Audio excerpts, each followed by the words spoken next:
Greetings to all fellow brothers and sisters in the name of our Christ.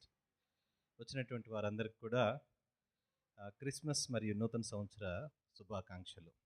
అందరికీ వందనాలు. అయితే దేవుని వాక్యంలోనికి వెళ్ళబోయే మునుపు మరి ఈరోజు థీమ్ వర్స్ వచ్చి లూక్స్ గాస్పెల్ చాప్టర్ 2 వర్స్ 11. లూకాసు వార్త 2వ అధ్యాయము 11వ వాక్యము. దావీదు పట్టణమందు నేడు రక్షకుడు మీ కొరకు పుట్టి ఉన్నాడు, ఈయన ప్రభు అయిన క్రీస్తు. మరి పాస్టర్ మెఫీ గారు మనతో పాటు ఉన్నారు. చిన్న ప్రార్థన చేసి నేను వాక్యం చెప్తాను. ఓకే, చేయండి. నమ్మకమైన తండ్రి యేసు ప్రభా, మీ స్తోత్రాలు. ఈ సమయంలో మీ రాష్ట్ర ప్రభా భరతంగా మరి క్రిస్మస్ సందేశము ఇవ్వనేటుండగా అనేకులకు ఆధ్యాత్మికమైనటువంటి మేలు, ఆశీర్వాద, రక్షణ దయచేయమని ప్రార్థిస్తూ తెరవబడిన ఆకాశం దయచేసి మీ వర్తమానం మీ దాసు ద్వారా అనుగ్రహించమని ప్రార్థిస్తూ మా మధ్య మీ ఆత్మ సంచారము మీ యొక్క అగ్ని ప్రాకారం మా చుట్టూ ఉంచమని యేసుక్రీస్తు వారి పరిశుద్ధ నామమున స్తుతించి ప్రార్థించి వేడుచున్నాం తండ్రి, ఆమేన్.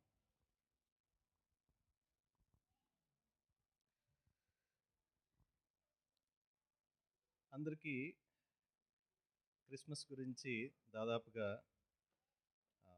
వరల్డ్ మొత్తం కూడా, ప్రపంచం అంతా కూడా సంతోషంగా జరుపుకునేటువంటి పండుగల్లో క్రిస్మస్ ఒకటి. అయితే క్రిస్మస్ యొక్క పండుగ ప్రత్యేకత ఏంటి అని అంటే, పండుగలన్నీ ప్రపంచంలో మేబీ ఒకరోజు కానీ 3 రోజులు కానీ 10 రోజులు కానీ ఉంటాయి. ఇండియా కానీ ఇతర కంట్రీస్లో కానీ November and December until the first week of January దాదాపుగా 2 నెలలకు పైగా ప్రజలందరూ కూడా పండుగ చేసుకునేటువంటి పండుగ ఏదైనా ఉన్నదంటే అది క్రిస్మస్. మనం ఇప్పుడు కనుక అమెరికాలో ఉంటే నవంబర్ అండ్ డిసెంబర్ ఒక్కొక్కరి ఇంట్లో 2 నెలల పాటు కంటిన్యూగా సెలబ్రేట్ చేస్తూ ఉంటారు.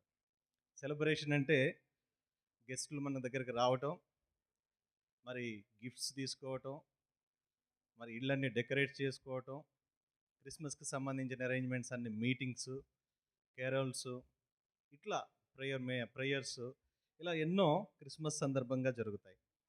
అయితే ఒక సర్వే జరిగినప్పుడు పిల్లల్ని అడిగారు, ఎందుకు మీరు క్రిస్మస్ జరుపుకోవడానికి ఇంత సంతోషపడుతున్నారు అని అంటే, ఆ పిల్లలు చెప్పినటువంటి సమాధానం మనం వింటే మనం షాక్ అవుతాం. ఏంటి ఆ సమాధానం అని అంటే, because the schools are shut down for a week days అని చెప్పారండి. వారం రోజుల పాటు స్కూల్ మూతవేస్తారు కాబట్టి we love to celebrate Christmas అని చెప్పని పిల్లలు సమాధానం చెప్పారు. అయితే మనము సెలవులు కాబట్టి సంతోషంగా క్రిస్మస్ జరుపుకోవట్లేదు కానీ, but there is a true purpose why we are celebrating Christmas జరుపుకోవటానికి, ఆ క్రిస్మస్లో ఉన్నటువంటి సంతోషాన్ని అనుభవించడానికి ఒక ఉద్దేశం ఉంది. ఎందుకు అనంటే, దేవుడు అంటే థియోస్ అంటే మరి దైవత్వానికి, డివినిటీకి సంబంధించింది కాబట్టి థియాలజీ గురించి మనందరం చదవకపోవచ్చు. అకాడమిక్ క్వాలిఫికేషన్స్ మనకు ఎన్నో ఉంటాయి, అవన్నీ కూడా ఇంటెలిజెన్సీ కోషియంట్కి సంబంధించినవి. సోషియో సైకలాజికల్ ఎమోషనల్ సబ్జెక్ట్స్ చదువుతాం, అవన్నీ ఎమోషనల్ కోషియంట్కి సంబంధించి. మహా అయితే మానవుని యొక్క పరిజ్ఞానం ఐక్యూకి, ఈక్యూకి దగ్గర ఆగిపోతుంది. ఎందుకంటే ఎవరు కూడా భూలోకంలో ఉన్న సబ్జెక్టులు చదువుతారు కానీ ఆకాశంలో ఉన్న సబ్జెక్ట్ చదవాలని ఎవరు కోరుకోరు. ఆకాశంలో ఉన్న సబ్జెక్ట్ ఏంటి అని అంటే మరి థియాలజీ కాబట్టి, దేవుని గురించేటువంటి శాస్త్రాలు చదివే వాళ్ళు తక్కువ మంది ఉంటారు. ఎందుకంటే దేవుడు మనకు కనపడడు కాబట్టి. దాన్నే స్పిరిచువల్ కోషియంట్ అని చెప్పని అంటాం. ఐక్యూ, ఇంటెలిజెన్సీ కోషియంట్ అందరికి ఉన్నాయి డిఫరెంట్ సబ్జెక్ట్స్లో. తర్వాత ఈక్యూ కొద్దిమందికి ఉన్నాయి. తర్వాత ఎస్క్యూ అతి తక్కువ మందికి ఉన్నాయి. అయితే ఈరోజు ఈ క్రిస్మస్ పండుగకు ఆధారమైనటువంటి విషయం ఏంటి అని అంటే, in the city of David, దావీదు పట్టణంలో నేడు మీ కొరకు రక్షకుడు పుట్టి ఉన్నాడు. అయితే ఈ రక్షకుడు ఎవరు అనంటే బైబిల్ చెప్పిన ప్రకారంగా ఈయనే ప్రభు అయిన క్రీస్తు. సో దేవుడు అంటే, డివినిటీ అంటే ఏముంటుంది అనంటే ప్రేమ, లవ్ అనేటువంటి యాట్రిబ్యూటు దేవునిలో ఉంటుందన్నమాట. దేవుడు మనల్ని ప్రేమించడానికి మనము చేసిందేమి లేదు కానీ దేవుని యొక్క గుణాతిశయమే ప్రేమ అయి ఉంటాడు. ఆయన ప్రేమ అయి ఉన్నాడు కాబట్టి ఈరోజు మరి సకల మానవాళి అంతా కూడా సంతోషంగా ఉంటున్నారు. Let's think, if there is no God, దేవుడు లేడు అనుకుందాం. దేవుడు లేడు అనుకుంటే ఈరోజు మీకు కనిపిస్తున్నటువంటి ఈ వెలుగు, ఈ బల్బు కనిపెట్టినటువంటి శాస్త్రవేత్త ఎడిసన్ మనందరికీ తెలుసు. ఆయన ఏమంటాడంటే దేవుని గురించి, I have invented this bulb and this bulb has given light to the whole world, but God has lit my bulb inside the soul and he has given me the light. నేను bulb కనిపెట్టడం వల్ల యావత్ భూ ప్రపంచానికి వెలుగు వచ్చింది, కానీ నాలో వెలుగు నింపింది ఎవరు? నాలో వెలుగు నింపింది ఎవరు? దేవుడు. చూడండి, అంటే దేవునికి ఎంత ప్రాధాన్యత ఉన్నది అనేది. కోర్స్ దేవుడి వల్ల మనకు జ్ఞానం ఉన్నది, దేవుని వల్ల మనకు బలం ఉన్నది, దేవుని వల్ల మనకు ఒక కుటుంబం ఉన్నది, దేవుని వల్ల మనకు ఒక ఊరున్నది, ఒక దేశం ఉన్నది, అనేక దేశాలు ఉన్నాయి. అయితే వీటన్నిటిని పరిపాలించడానికి there should be a divine and supernatural power. ఒక అద్వితీయమైనటువంటి శక్తిమంతుడు కావాలి. ఎందుకు అనంటే భూమి ఎక్కడున్నది అనంటే శూన్యములో తిరుగుతూ ఉంది. పునాదులు ఏమైనా కనిపిస్తాయంటే పునాదులు? భూమికి పునాదులు కనిపిస్తాయా? కనిపించవు. సూర్యునికి can we see the foundations of a sun? No. మరి పునాదులు లేనటువంటి భూమి చక్కగా అది తిరగవలసినటువంటి క్రమంలో తిరుగుతూ మరి మన మనుగడును, మన ఉనికిని చక్కగా అది కాపాడుతుంది. అయితే మరి ఆ భూమి అలాగా చక్కగా మన కోసం పనిచేయటానికి దానిపైన దేవుని యొక్క ప్రణాళిక ఉన్నది. కాబట్టి క్రిస్మస్ అనేటువంటి పండుగ మొదటిగా మనకిచ్చినది ఏంటి అనంటే దేవుని యొక్క ప్రేమను. దేవుడు చక్కగా మనల్ని కాపాడి, మన కుటుంబాలని కాపాడి, మన బిడ్డల్ని కాపాడి, కుటుంబంలో ఉన్నటువంటి మరి ఫాదర్ అండ్ మదర్ వాళ్ళందరూ కూడా యూనిటీగా ఉండి, వారందరూ కూడా ప్యూరిటీగా ఉండి, వారి కుటుంబాలన్నింటినీ కూడా ఇన్ హార్మోనీ చక్కగా సమన్వయంతో కుటుంబాలు నిర్వహించుకునేటువంటివిగా ఉండాలని దేవుడు ఆశిస్తున్నాడు అన్నమాట. చూడండి, ఒక ఫ్యామిలీ చక్కగా ప్యూరిటీ కలిగి, యూనిటీ కలిగి, హార్మనీ కలిగి ఉన్నది అని అంటే అవి ఎక్కడ కూడా వేరే సబ్జెక్ట్స్లో ఎక్కడ మనం చదవం. అది కేవలం దేవుని ప్రేమను అర్థం చేసుకున్న వాళ్ళు ఆ దేవుడిచ్చినటువంటి ప్రేమను బట్టి వారి కుటుంబాలను కూడా ఆ ప్రకారముగా ప్రేమిస్తారు. సో ప్రేమ మనకేమిచ్చింది అని అంటే దేవునితో మనకు సంబంధాన్ని ఇచ్చింది. ప్రేమ మనకేమిచ్చిందంటే కుటుంబంలో ఐక్యతనిచ్చింది. ప్రేమ మనకేమిచ్చింది అని అంటే కుటుంబాన్ని చక్కగా పరిపాలించుకునేటువంటి జ్ఞానాన్ని ఇచ్చింది. ప్రేమ మనకేమిచ్చింది అని అంటే ఓర్పును, సహనాన్ని ఇచ్చింది. ప్రేమ మనకేమిచ్చిందంటే ఏ విషయాన్నైనా చక్కగా జయించగలిగినటువంటి బలాన్ని ఇచ్చింది. ఆ బలము ఎక్కడి నుంచి వచ్చింది అని అంటే అది దేవుని నుండే రావాలి. కాబట్టి మరి ఈ రోజున ఈ క్రిస్మస్ అనేటువంటి పండుగ అనేక మంది జరుపుకోవటానికి గల కారణం ఏంటి? ఎంతమందో ఈ క్రిస్మస్ పండుగల్లో పార్టిసిపేట్ చేయడానికి గల కారణం ఏంటి అని అంటే because the Christmas has given such a wonderful love to the whole world. ఎలా చెప్పగలుగుతాము అని అంటే ఎక్కువ మరణాలు భూప్రపంచం మీద ఉన్నప్పుడు అలెగ్జాండర్ ఫ్లెమింగ్ ఒక మెడిసిన్ డిస్కవర్ చేశాడు హిస్టరీలో. ఆ అలెగ్జాండర్ ఫ్లెమింగ్ ఏమంటాడంటే, if God has not given me this knowledge, the world could not have seen the Fleming and the medicine that was invented by me. దేవుడు గనక నాకు ఆ పరిజ్ఞానము, ఆ పరిశోధన శక్తి ఇవ్వకపోతే ఈ రోజున ఫ్లెమింగ్ని మీరు చరిత్రలో చూసి ఉండేవాళ్ళు కాదేమో. ఇలా ఎందరో మహానుభావులు దేవుని యొక్క అదృశ్యమైనటువంటి దైవత్వమును గురించినటువంటి సంగతులు తెలుసుకుని ఆ దేవుని యొక్క అనుగ్రహాన్ని పొందుకుని వారందరూ కూడా ఈ ప్రపంచంలో స్టార్స్ లాగా ఉన్నారు. ఒకసారి ఊహించండి, మన ఇన్వెన్షన్స్ అండ్ డిస్కవరీస్ అన్నీ చూస్తే ఈరోజు ఇక్కడ కూర్చున్న వాళ్ళు ఎవరి వారి రంగాల్లో ఎన్ని సేవలు అందిస్తున్నారో, ఈ సేవలన్నీ కూడా మానవుడు మానవుడికి తనంతటికి తాను తన బలమో తన శక్తో తన మేధస్సో కాదు, కానీ లోపల ఎవరున్నారు? ఒక దైవత్వము, ఒక దైవత్వానికి సంబంధించినటువంటి ఒక పవర్ ప్రతి మనిషిలో కూడా దేవుడు ఉంచాడు. అయితే క్రిస్మస్ అనగానే మనందరికీ గుర్తొచ్చేటువంటిది ఏంటి అని అంటే, క్రిస్మస్ అనగానే స్టార్స్ గుర్తొస్తాయి. క్రిస్మస్ పండుగ అనగానే బెత్లెహేం గుర్తొస్తుంది, యెరూషలేంలో ఉన్నటువంటి బెత్లెహేం గుర్తొస్తుంది. క్రిస్మస్ అనగానే దేవదూతలు గుర్తొస్తాయి. క్రిస్మస్ అనగానే ఆ పశువుల పాకలో ఆ తొట్టిలో ఉన్నటువంటి క్రీస్తు ప్రభువారు గుర్తొస్తారు. మరి ఈ బైబిల్లో ఉన్నటువంటి యేసు ప్రభువారి గురించినటువంటి సంగతులు, కొన్ని విషయాలు కనుక మనం పరిశీలిస్తే, దేవుని యొక్క పుట్టుక గురించి ప్రవక్తలు, బైబిల్లో ఉన్నటువంటి ప్రవక్తలు అనేకమైనటువంటి ప్రవచనాలు క్రీస్తు యొక్క పుట్టుకకు మునుపు దాదాపుగా 1700 సంవత్సరాల క్రితము బైబిల్లో ఉన్నటువంటి ప్రవక్తలు ఆకాశములో వచ్చేటువంటి నక్షత్రాన్ని వాళ్ళు దేవుని ద్వారా వినగలిగారు.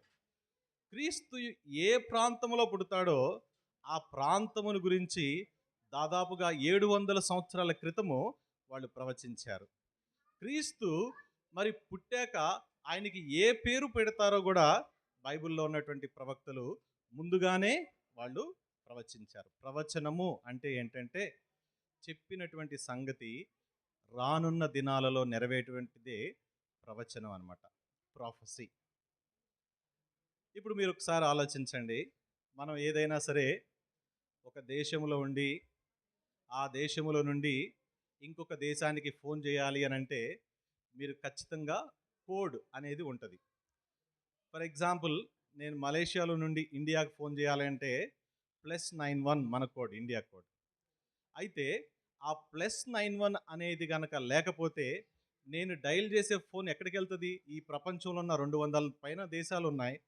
ఈ కోడ్ లేకపోతే ఆ ఫోన్ కాల్ ఎక్కడికి వెళ్తుందో మనకు తెలియదు. కోడ్ నొక్కటం వల్ల 200 దేశాల్లో 199 దేశాలను పక్కన పెట్టి ఆ ఇండియా దేశానికి మాత్రమే ఆ కాల్ కనెక్ట్ అవుతుంది. ఆ ఇండియా దేశంలో ఏ నెట్వర్క్ తర్వాత నంబర్ వస్తుంది 7659944684 అనే నంబర్లో ఏ నెట్వర్క్ అది వెతుక్కుంటుంది. ఆ నెట్వర్క్లో లాస్ట్ ఒకే ఒక అంకె కరెక్ట్గా మా ఇంట్లో మా అమ్మాయికి మాత్రమే కనెక్ట్ అవుతుంది. చూడండి, దేవుడు ఎక్కడో పరలోకంలో ఉన్నాడు. ఆ పరలోకంలో ఉన్నటువంటి దేవుడు బెత్లెహేములోని యోసేపు మరియలకు, మరి కన్య అయిన మరియ కుమారుని కని ఆయనకి ఇమ్మానుయేల్ అని పేరు పెట్టును అనేటువంటి సంగతిని చూస్తే ఇప్పుడు సేమ్ నేను చెప్పినటువంటి ఉదాహరణ లాగే బైబిల్లో ఉంటుంది అనమాట. దీనినే ఇంగ్లీష్లో ఏమంటారంటే లా ఆఫ్ మ్యాథమెటికల్ ప్రాబబిలిటీస్ అంటారు. లా ఆఫ్ మ్యాథమెటికల్ ప్రాబబిలిటీ అంటే ఎలాంటిది అని అంటే, ఇంకొక ఉదాహరణ చెప్పాలి అని అంటే, ఇన్సూరెన్స్కి మనం ₹1,00,000 కడితే at the cost of risk 1 crore వస్తుంది. కంపెనీ వాడికి కనుక ఇలా ₹1,00,000కి ₹1,00,00,000 కట్టుకుంటూ పోతే ఆ కంపెనీలు దివాలా తీస్తాయి. కానీ ధైర్యంగా అనౌన్స్ చేస్తారు, మీరు 1,00,000 కడితే at the cost of risk you will receive 1 crore rupees అని. అప్పుడు మనుషులు ఏం చేస్తారు? దానికి అట్రాక్ట్ అయ్యి మనం పే చేస్తాం. అయితే అలాగే వాళ్ళు పే చేస్తారు. అట్లని పే చేసిన వాళ్ళందరికీ వాళ్ళు కోటి రూపాయలు కడతారనంటే లేదు. అది సంభావ్యం కాదనమాట. ప్రాబబిలిటీ అంటే సంభావ్యత సిద్ధాంతం. ఇది రియల్ సిద్ధాంతం అనమాట. ఈ రోజుకి కూడా ఈ ప్రపంచంలో అప్లై అయ్యేటువంటి సిద్ధాంతం.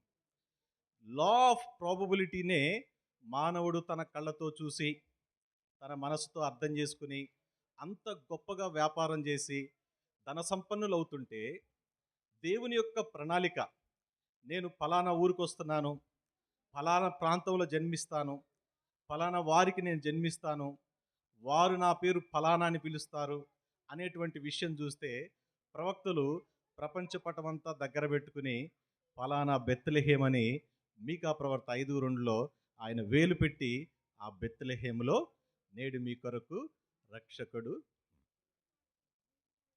సో దేవుని విషయాలన్నీ కూడా ఏంటి అని అంటే అవి మానవులకి, బికాస్ మనిషి ఎప్పుడు కూడా పరిమితంతో బ్రతుకుతాడు కాబట్టి మనము సమయము పరిమితం, అలాగే మనం ఉంటున్నటువంటి భూమి పరిమితం, మనకున్నటువంటి స్పేసు పరిమితం కాబట్టి పరిమితమైనటువంటి ఆలోచన విధానంలో ఉంటాం కాబట్టి దేవుని యొక్క సంగతులు మనం తెలుసుకునేటువంటి విషయంలో మనకి దేవునికి మధ్య కొంచెం గ్యాప్ ఉంటుంది.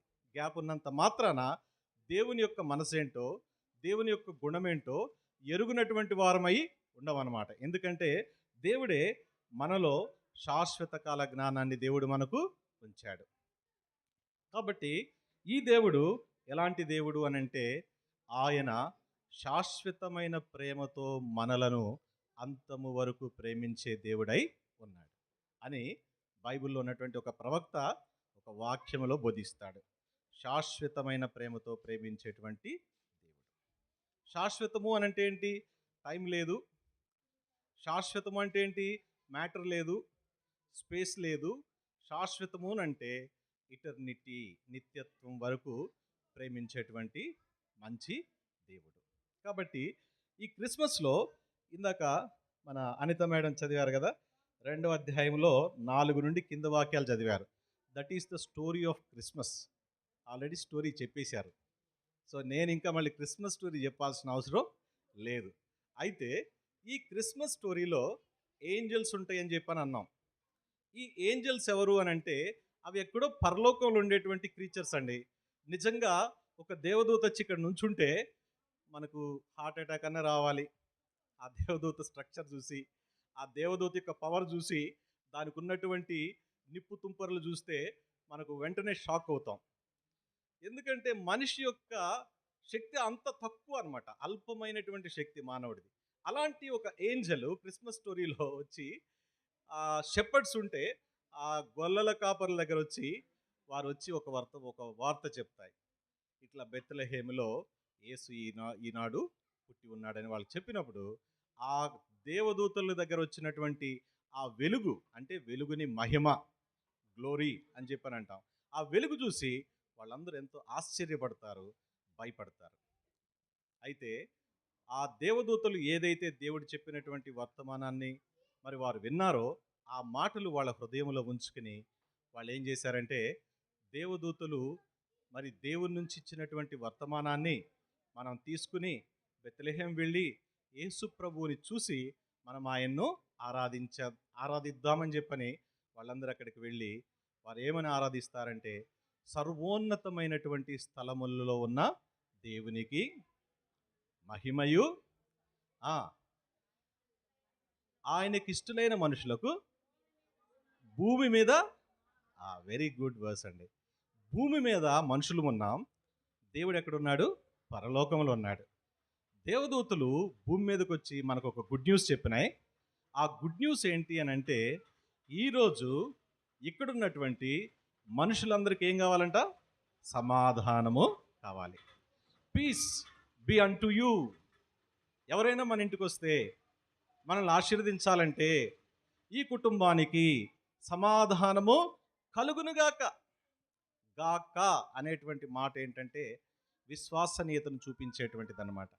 విశ్వసనీయత అంటే ఏంటి అని అంటే ఇంగ్లీష్లో ఫెయిత్ఫుల్నెస్, హీబ్రూలో ఫెయిత్ఫుల్నెస్ అంటే హీబ్రూ వర్డ్ ఏంటంటే అమాన్.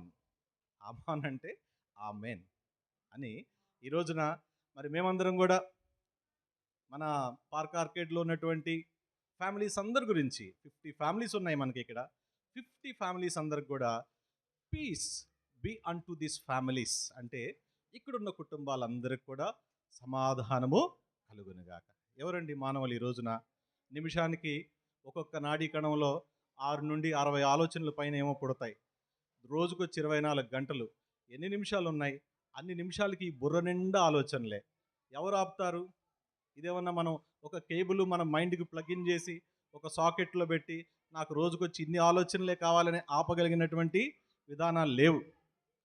ఎన్ని రకాల ఇరుకులు ఇబ్బందులు ఉన్నాయో ఈ రోజున ఈ లోకంలో, వాటన్నిటి నుండి రక్షించటానికి రక్షకుడు క్రిస్మస్ స్టోరీలో is Born in బెత్లెహెమ్.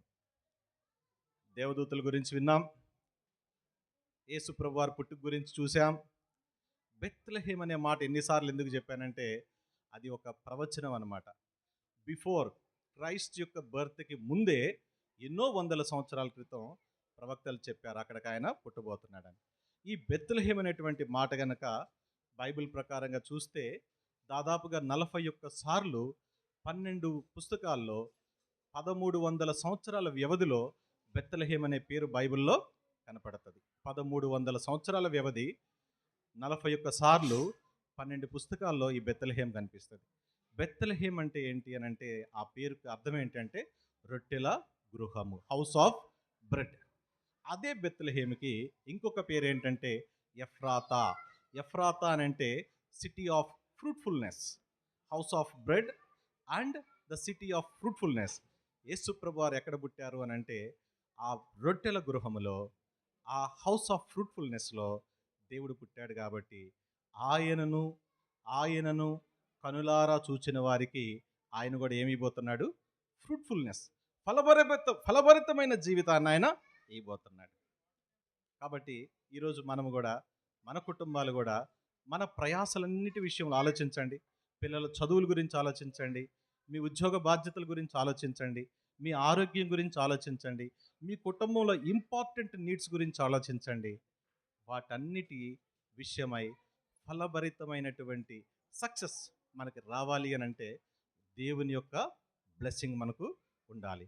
So Bethlehem is a place of blessing to all the people to make their lifes fruitful and there houses will be the house of bread.